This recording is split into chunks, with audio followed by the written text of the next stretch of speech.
Defeat and failures are sometimes necessary steps of victory. Remembering brave freedom fighter Lala Lajpat Rai on his 156th birth anniversary, I am Meenakshi Chaudhary, student of class 9th, wishing you all a very happy Lala Lajpat Rai's Jayanti. Lala Lajpat Rai's ideology of nationalism earned him the title Punjab Kesari and Lion of the Punjab.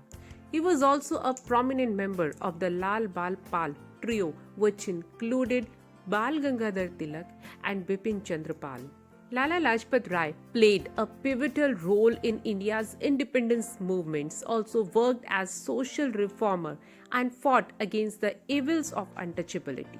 He was born on 28th of January 1865 in Punjab to Munshi Radha Krishna Azad, a great scholar of Persian and Urdu. His wife Gulab Devi was a strict religious lady. Lala Lajpat Rai was a law student and later he practices law at Hisar, and there he set up the nationalist Dayanand Anglo-Vedic school and turned into a follower of Dayanand Saraswati, who founded the Arya Samaj institution.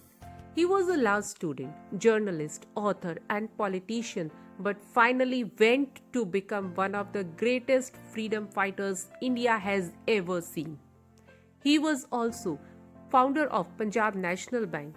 Lala Lajpat Rai was described as the pillar of nationalism in India.